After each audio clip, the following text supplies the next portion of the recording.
the London Bridge Sports Medicine Podcast. Hello and welcome to the LBSM podcast. We are joined today by Dr. Raiman, who is one of our experienced sports doctors. Lewis, thank you very much for giving up your time today. What I'd like to do is maybe just give you an opportunity to introduce yourself this morning, and then we will dive a little bit more into some of the topics that we're going to discuss. Yeah, Brendan, thanks so much for having me. As you mentioned, I'm a sports and exercise medicine doctor, really specialising in the non-surgical management of musculoskeletal injuries. And this is everybody from our sort of elite athletes to individuals wanting to get into sport and activities. We really work by sort of going through sort of detailed history, examination, use of imaging techniques, and then using our sort of non-surgical management to get individuals back to activity. So it's a really enjoyable area to work in. One of the topics that we're going to talk about this morning is patella tendinosis. So my background is that I used to be a physiotherapist, so I am quite used to treating these types of patients.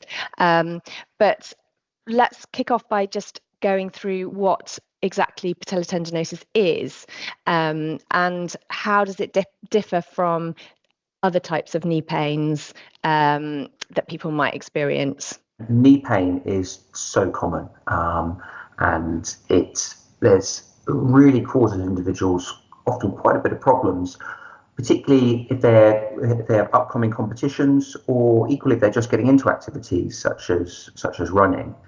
And that's where the specific diagnosis can really help.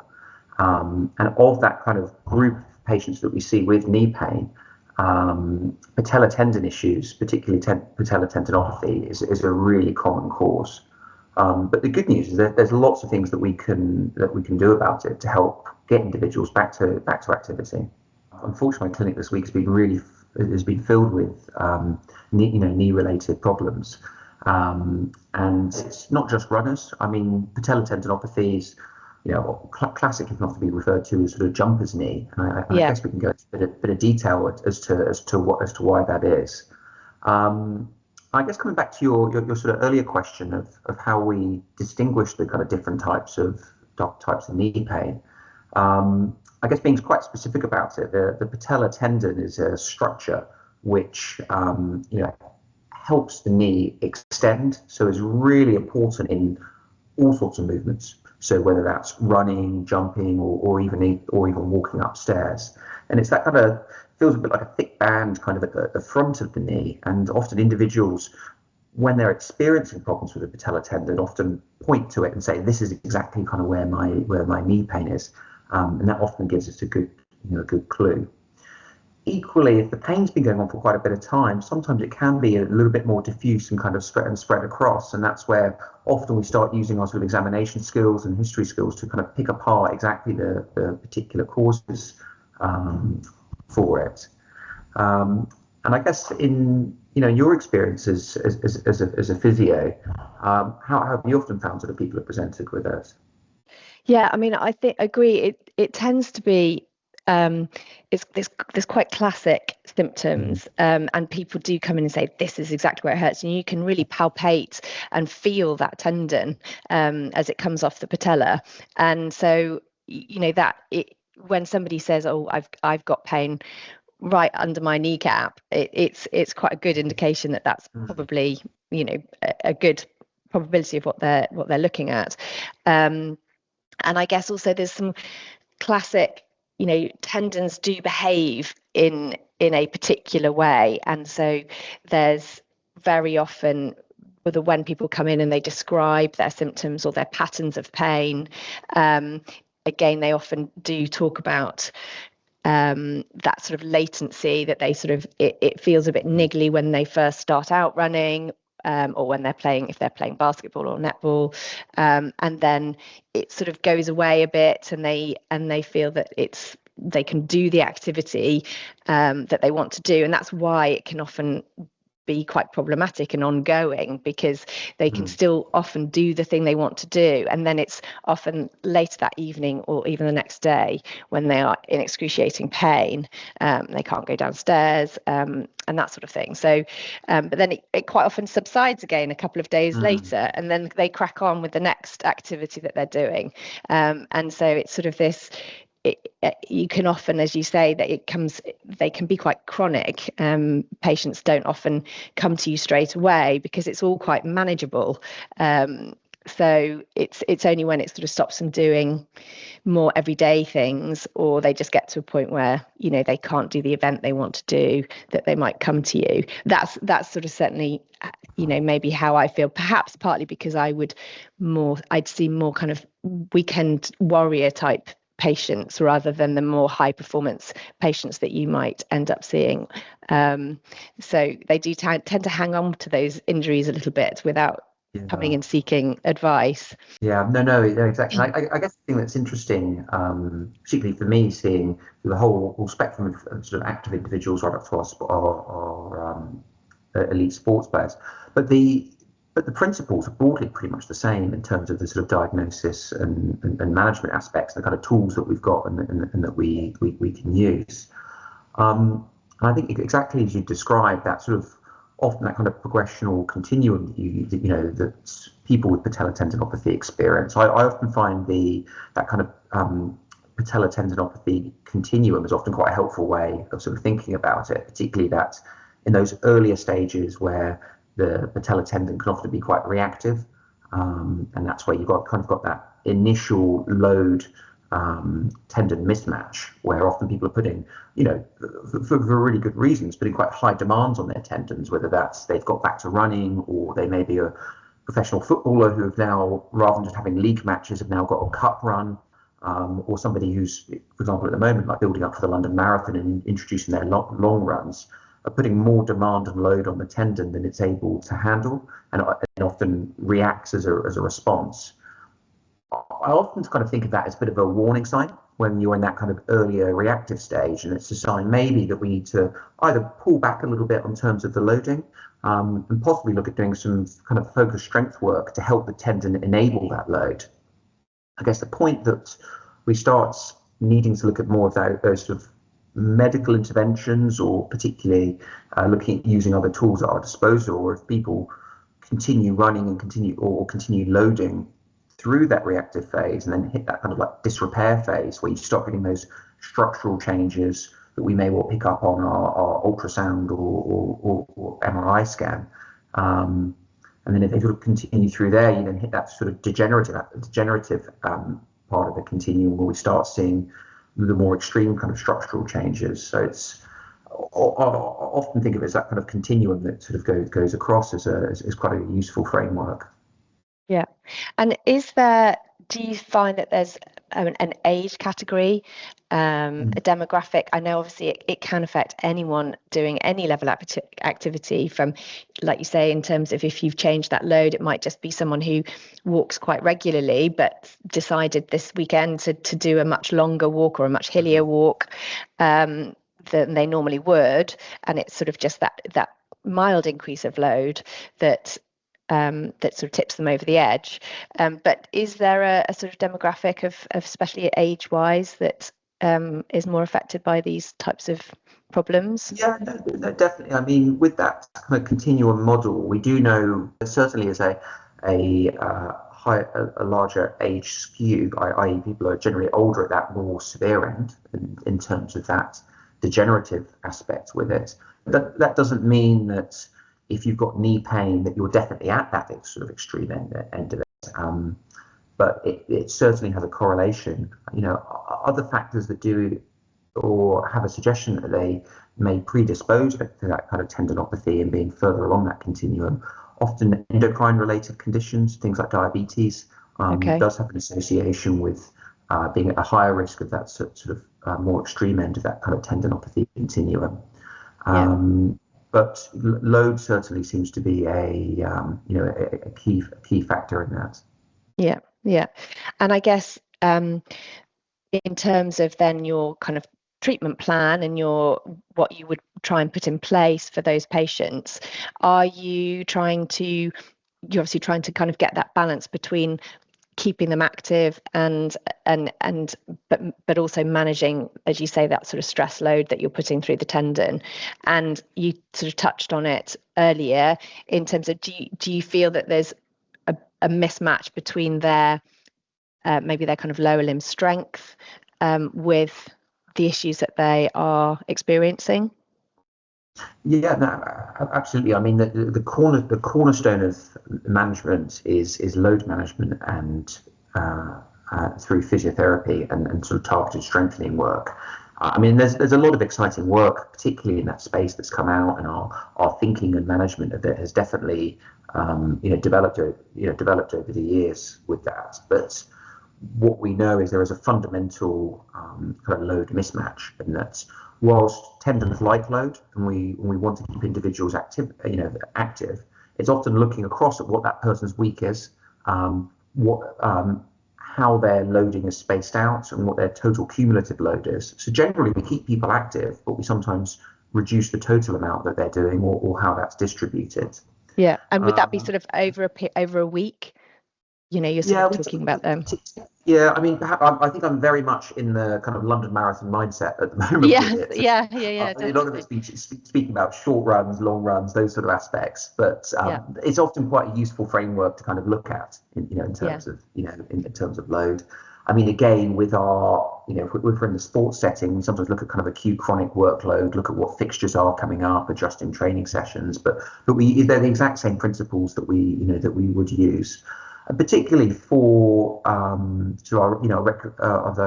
individuals who recreational runners, particularly if people are working in jobs where they're on their feet a lot, that we often need to take that into consideration, because, for example, doing a 12-hour shift on your feet, or if you're doing a lot of lifting, carrying stairs, we often have to bear that in mind as well. So it's not purely the sport aspect of it.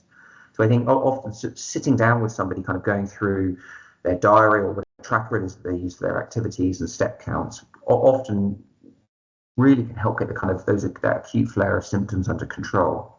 But as you mentioned, then looking at the kind of strengthening component is a really core key aspect in ensuring we don't progress along that kind of tendinopathy continuum. Yeah, I mean, and as you were saying, the research that's come out, I guess, in the last probably decade. I mean, I haven't practiced physio for about that sort of length of time, so I'm probably quite out of the loop in terms of the more up-to-date research on tendon loading and tendon rehab. We used to very much do, like, it was all eccentric loading. It was quite often high reps. You weren't necessarily loading the tendon very heavily, but I'm under the impression that has changed a little bit more, and they're looking a lot more at research that suggests very heavy loading. So it's kind of lower repetitions, very high, relatively high, I guess, loading weights through the tendon is having some good effects on the rehab side of things. Yeah, exactly. That's the trend is definitely towards looking at that sort of heavy slow resistance. So using, as you were saying, kind of much higher loads with it, and using sort of slower reps that we're doing with that higher load in a clear progression. There's quite exciting work coming out from that's showing really good outcomes. We certainly still use things like isometrics in terms of our tendon prep. And particularly for acute pain relief as well. So a lot of our players will be using sort of isometric holds, as a way of managing that kind of acute pain. But we're certainly moving much more towards that sort of heavy slow resistance for tendon loading. The possible thing is that we may have historically been kind of underloading the tendons. But I mean, I think it's important to say that it's key that this is directed via via a physiotherapist, and that progression is directed via a physiotherapist as well. Because again, a number of these particular activities can be quite provocative, and what we want to avoid is kind of flaring up and irritating the tendon. From that aspect. And there's also some sort of very good diagnostic tools, well, sort of diagnostic, but also, I guess, measurement tools for this sort of thing. So there are within the LBSM clinic, I know that there is you guys use force plates and have that as an additional sort of way of measuring people's maybe asymmetries in terms of left and right strength. So is that something that you use regularly in your clinic, or is that something that you would refer again onto sort of physio for? Yeah, absolutely. So strength testing is really helpful from that aspect, and particularly useful for assessing if there's deficits between each side, and if there's anything particular that we look at correcting. In terms of the interpretation side of it, I certainly leave that to the physios, and physios that you're the experts in that area in kind of guiding that. But it certainly has really useful information from that aspect. In terms of the other aspects of diagnostics, my wheelhouse is very much within the ultrasound or other kind of cross-sectional imaging that we have access to. Yeah, and it's really nice because I know that within your clinics you can do that sort of all in one session, so you can do all the full assessment and also do diagnostic ultrasound at the same time, which can give you a bit more information about the tendon. What sort of things do you see on ultrasound with sort of tendinopathies, obviously specifically the patella tendinopathy? What are you looking for on that ultrasound scan?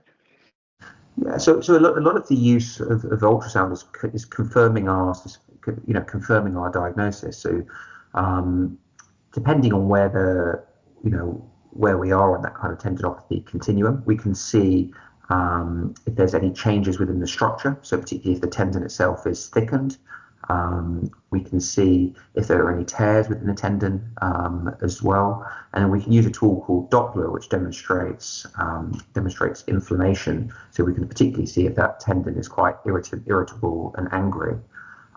It's also really helpful to assess if there's a particular part of the tendon that's affected. So often you can get that mid-portion tendinopathy, so kind of right at that middle point of the patella tendon, or we can get these kind of insertional tendinopathies, which is more kind of at the bottom of the kneecap, typically kind of correlate with patients' pain, but there's often slight subtleties in the kind of management and the way we may look at approaching those.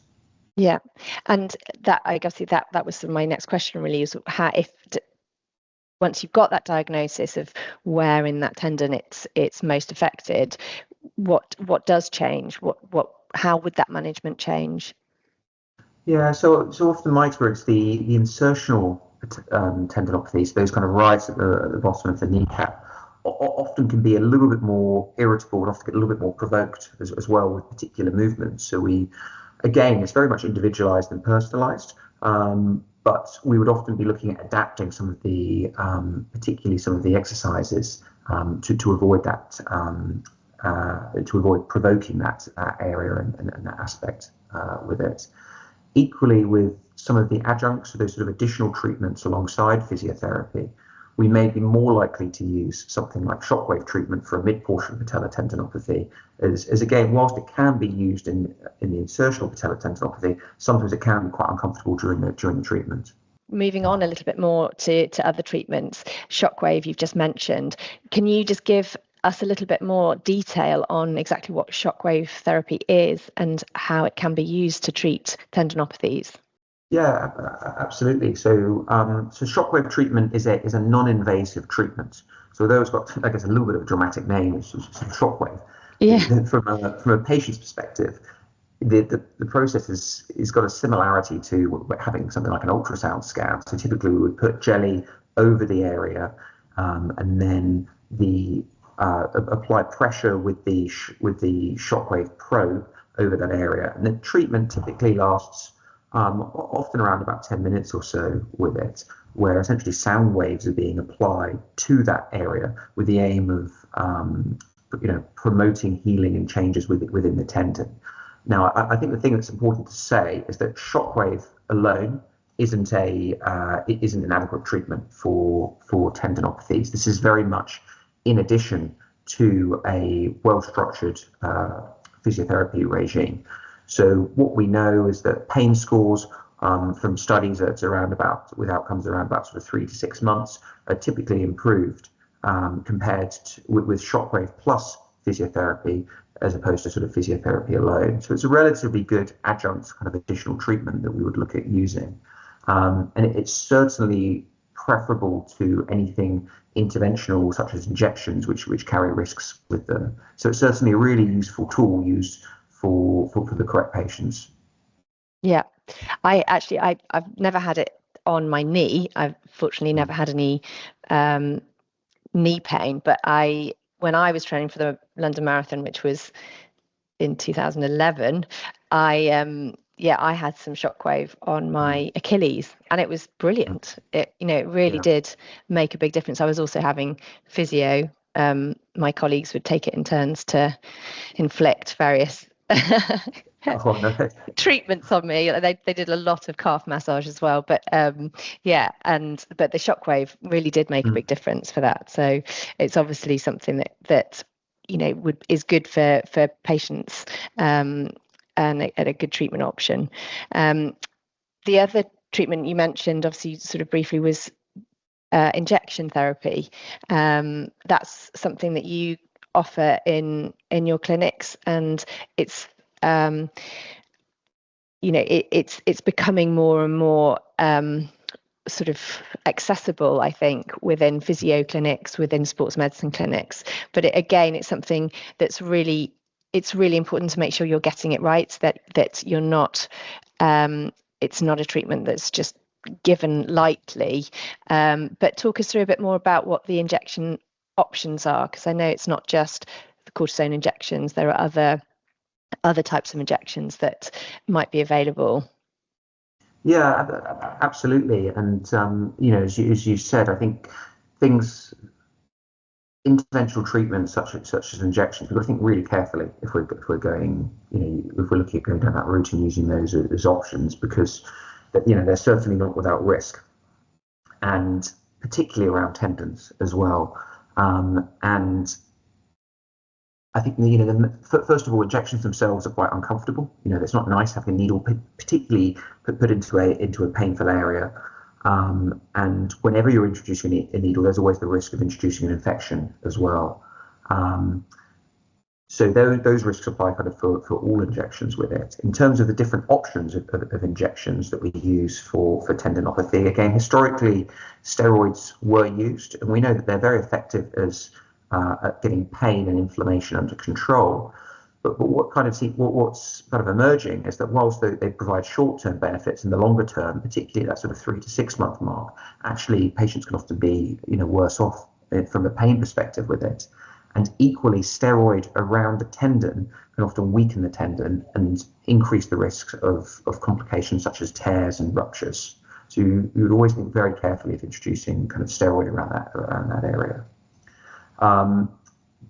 Particularly around the Achilles, but can be used around the patella, are things such as higher volume injections, where you'll be using something such as local anesthetic plus some saline, and often a low dose steroid with it, to try and settle that inflammation, particularly if it's inflammation around the outside of the tendon. And that certainly is an option, but again, something that we often would be quite cautious about using or introducing. And then finally, there are newer injections, things such as PRP, where you would take a blood draw, so take a blood sample that would be centrifuged and spun down, and you can then take the growth factors from there and inject them into the tendon. Now, the research and evidence for this is quite mixed, and certainly isn't clear cut.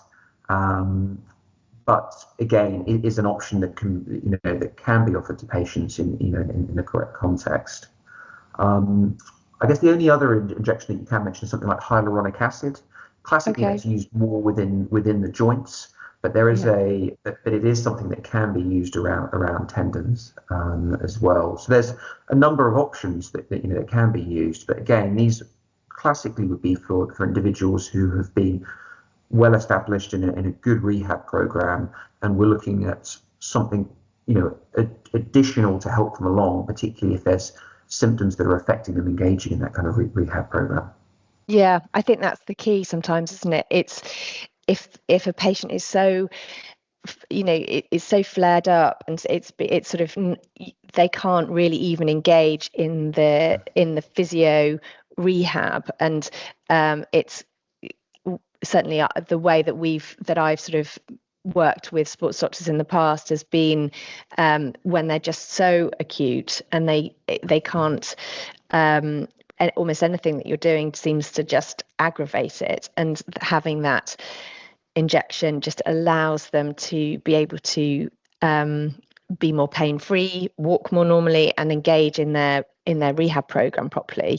And that has been the way, a good way of utilizing it, rather than, as you say, just a kind of, right, here's your injection, off you go, and you'll be better, because that never really is adequate enough, and they need to really engage in that rehab side of things as well. But if they're too sore, then often they can't even get to that point. So